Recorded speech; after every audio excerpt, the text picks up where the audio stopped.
بسم اللہ الرحمن الرحیم۔ قیامت کی علامات کا ظہور، یہ ہمارا موضوع گفتگو ہے۔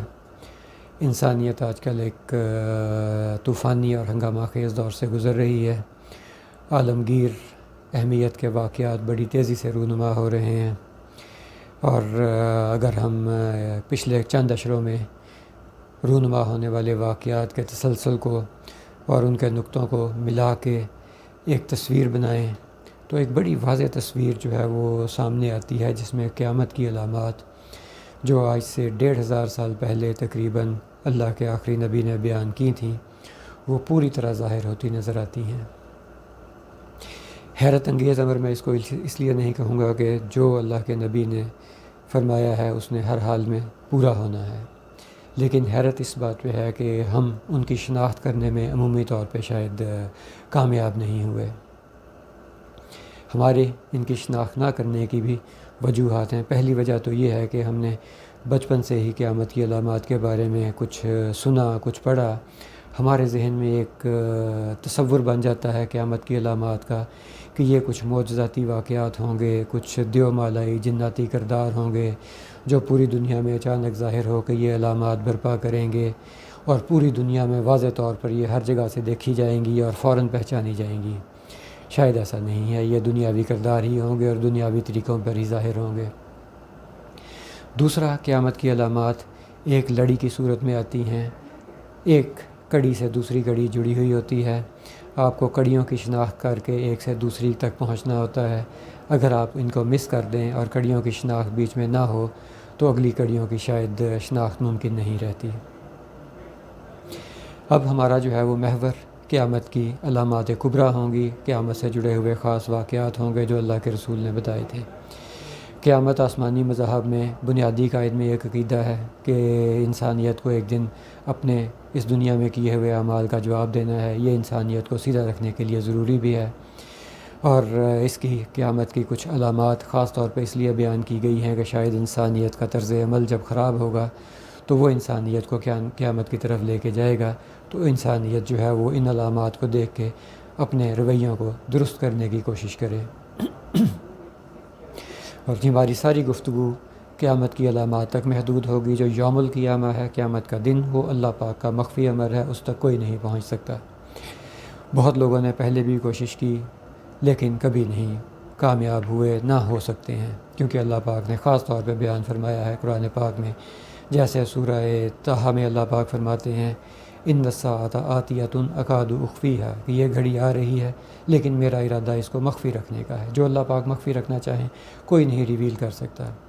اسی طرح سورہ اعراف میں اللہ پاک فرماتے ہیں کہ وما تأتیکم الا بغتہ، کہ یہ تم تک نہیں آئے گی مگر اچانک، تو یہ کوئی ریویل نہیں کر سکتا۔ ہم صرف جو ہے وہ علامات جو اللہ پاک کے رسول نے اور پہلے بھی انبیاء نے کچھ بیان کی ہیں، ان کو شناخت کرنے کی کوشش کر سکتے ہیں۔ اب چونکہ جو ہے وہ قیامت کی علامات اور قیامت کا عقیدہ انسانیت کی ابتدا سے ہی انسانیت کے ساتھ ساتھ چل رہا تھا، تو ہم قیامت کی علامات اور اس کی کڑیوں کی تلاش میں انسانیت کی دنیا میں ابتدا پہ جائیں گے۔ انسانیت کی اس دنیا میں ابتدا کسی کو نہیں معلوم کب ہوئی، لیکن جو اندازے ہیں اس کے مطابق 2-3 لاکھ سال سے لے کے 15-20 لاکھ سال تک کے اندازے ہیں۔ ان لاکھوں سالوں میں بہت سارے انبیاء کرام آئے، بہت ساری امتیں گزری، سلطنتوں کا عروج و زوال آیا۔ تمام انبیاء کرام آ کے آخرت کے عقیدے کا بتاتے تھے اور آخرت کی خبر دیتے تھے، اور انسانیت کو درست رہنے کی اور اپنے اعمال کی صحیح رکھنے کی تلقین کرتے تھے، اور انسانیت ہمیشہ ان سے پوچھتی تھی کہ آپ اگر یہ آخرت کا خبر دیتے ہیں ہمیں تو بتائیے کہ یہ آخرت کب آئے گی، اس کی علامات کیا ہوں گی۔ لاکھوں سال تک انبیاء کرام جو ہے وہ کچھ علامتوں کے ساتھ ایک حتمی علامت یہ بتاتے تھے کہ ایک نبی آخر الزمان، اینڈ ٹائم پروفٹ آئیں گے، جو اس بات کی علامت ہوگی کہ قیامت اب قریب ہے۔ نبی آخر الزمان جو ہم اللہ کے آخری نبی حضرت محمد صلی اللہ علیہ وسلم کو کہتے ہیں، اس کی بنیادی وجہ یہ تھی کہ وہ قیامت کے قریب انہوں نے آنا تھا، اور نبیوں کی سیل، آخری نبی تھے وہ۔ اللہ کے آخری نبی، نبی آخر الزمان حضرت محمد صلی اللہ علیہ وسلم 570 عیسوی میں اس دنیا میں تشریف لائے۔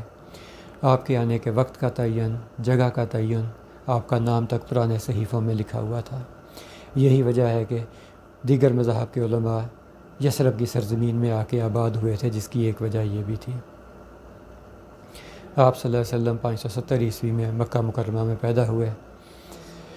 آپ میں بچپن سے ہی نبوت کی نشانیاں تھیں۔ علماء آپ کو دیکھتے ہی پہچان لیتے تھے کہ یہ غیر معمولی شخصیت ہے، ان میں نبیوں کی علامات موجود ہیں۔ اس کے باوجود جب آپ نے نبوت کا اعلان فرمایا تو آپ کا انکار کیا گیا اکثریت نے۔ آپ کے راستے میں رکاوٹیں ڈالی گئیں۔ آپ نے 610 عیسوی میں نبوت کا اعلان فرمایا اور دعوت کا آغاز کیا۔ 10 سال آپ کو مکہ مکرمہ میں شدید مشکلات پیش آئیں، حالانکہ آپ صادق اور امین تھے، بنیادی خصوصیات اچھے انسان کی۔ 10 سال میں جب آپ کو مشکلات زیادہ پیش آئیں تو آپ نے 10 سال کے بعد 620 عیسوی میں مدینہ منورہ ہجرت فرمائی۔ اب اللہ کے آخری رسول کے آنے سے قیامت کی پہلی کڑی پوری ہو گئی، اس کا ہمیں اندازہ ہو گیا۔ اب جب آپ مدینہ منورہ تشریف لے کے گئے تو آپ نے قیامت کی اگلی کڑی کی طرف اشارہ کر دیا۔ اب آپ جب مدینہ منورہ ہجرت فرما کے جاتے ہیں تو وہاں پہ یہودی پہلے سے آباد تھے، جیسے میں نے ذکر کیا۔ ان میں سے اکثریت نے تو آپ کی مخالفت برائے مخالفت کی، لیکن کچھ لوگ وہاں پہ حق اور سچ کی تلاش میں بھی تھے۔ ایک یہودی سردار عبداللہ بن سلام، یہ ان کا اسلام لانے کے بعد کا نام ہے، پہلے ان کا نام حسین بن سلام تھا، وہ فوراً آپ کی خدمت میں حاضر ہوئے۔ ان کو خبر تھی کہ اللہ کے آخری نبی ادھر آ رہے ہیں۔ انہوں نے آپ سے کہا کہ میں آپ سے 3 سوال کروں گا جو ہمارے علماء نے ہم کو پہلے کے بتائے ہوئے ہیں، جن کا جواب ایک نبی کے علاوہ کوئی نہیں دے سکتا۔ معروف واقعہ ہے، لمبا واقعہ ہے۔ اب اس میں جو ہے وہ ان کا ایک سوال یہ تھا کہ قیامت کی پہلی نشانی کیا ہوگی۔ اللہ کے رسول نے اس سوال کے جواب میں فرمایا کہ قیامت کی پہلی نشانی ایک آگ ہوگی جو مشرق کے لوگوں کو مغرب کے ساتھ اکٹھا کر دے گی۔ ایک مختصر جملہ، تھوڑا سا مخفی جملہ، مخفی اشارہ لگتا ہے، لیکن اگر آپ انسانی تاریخ کو دیکھیں تو یہ جو اللہ کے رسول کا بتایا ہوا اشارہ تھا، یہ ان کے بتانے کے تقریباً 1500 سال کے بعد پورا ہوتا نظر آتا ہے۔ میرے تجزیے میں یہ جو ہے وہ دوسری جنگ عظیم کے خاتمے پر اگست 1945 میں امریکہ نے جاپان پہ جو ایٹم بم گرائے تھے، یہ اس آگ کی طرف اشارہ ہے۔ ایک تو یہ آگ اپنی نوعیت کی منفرد آگ تھی جو انسانیت نے پہلے نہیں دیکھی تھی، اور یہ واقعہ اتنا واضح واقعہ تھا اور اتنا اہم واقعہ تھا کہ پوری دنیا میں اس کی خبر پہنچی۔ اللہ پاک عام طور پہ اپنی نشانیاں جو اللہ پاک نے رسولوں اور انبیاء کے ہاتھ بھجوائی ہوئی ہوتی ہیں، بڑی واضح کر کے دکھاتے ہیں۔ تو یہ جو ہے یہ آگ جو ہے وہ ایک بڑی ہی غیر معمولی آگ تھی۔ پلک جھپکتے میں ہزاروں لاکھوں افراد لقمہ اجل بن گئے، شہر کے شہر صفحہ ہستی سے مٹ گئے۔ اب اس کے بعد جو واقعات رونما ہوتے ہیں وہ بعین اسی طرح رونما ہوتے ہیں جو اللہ کے رسول نے ایک مختصر جملے میں بتائے تھے کہ مشرق کے لوگوں کا مغرب کے ساتھ اکٹھے ہونا۔ اس کی پہلے تو ہم اکٹھے ہونے کی 3 وضاحتیں دیں گے۔ پہلی اور غالب وضاحت تو یہ ہے کہ مشرق کے لوگ مغرب کے طریقوں پر اپنا آنا شروع ہو جائیں گے اور ان کے طریقے اپنا لیں گے۔ یہ چیز آپ کو دوسری جنگ عظیم کے بعد بڑی تیزی سے ہوتی ہوئی نظر آتی ہے۔ مشرق عام طور پہ روایات اور تہذیب و تمدن کا امین سمجھا جاتا تھا، جبکہ مغرب جدت پسندی اور ہوس پرستی کی طرف مائل سمجھا جاتا تھا، لیکن اس واقعے کے بعد مشرق کے لوگ مغرب کے طریقوں پر اکٹھا ہونا شروع ہو گئے۔ اس کے علاوہ 1-2 اور ضمنی وضاحتیں کہ جاپان مشرق کی سرزمین تھی، امریکہ انتہائی مغرب کی سرزمین۔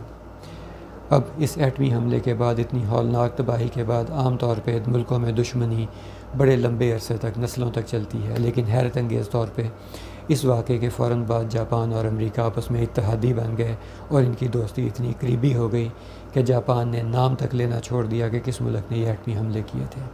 مشرق کے مغرب کے ساتھ ملنے کی ایک اور وضاحت، امریکہ کے ساتھ اس کے یورپی اتحادی ممالک جو مغربی ممالک تھے، اس کے ساتھ بھی جاپان کی دوستی ہو گئی۔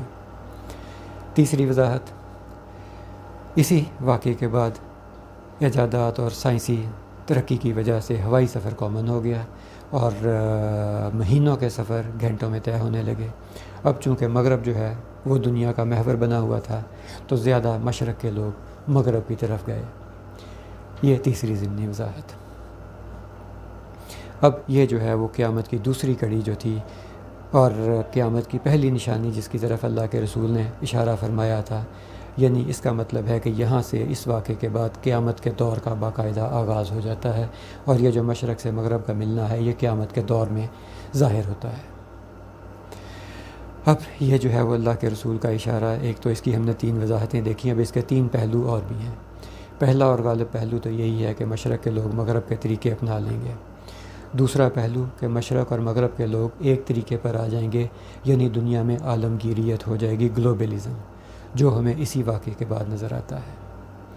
اور تیسرا پہلو، اللہ کے رسول نے یہ جو مغرب کی طرف اشارہ فرمایا ہے اور مغرب کے طریقوں کی طرف اشارہ فرمایا ہے، اس میں ایک آپ کو مخفی اشارہ نظر آتا ہے کہ مغرب کے طریقے میں شاید وہ مضمرات ہوں گے جس سے انسانیت قیامت کی طرف تیزی سے سفر اپنا شروع کر دے گی۔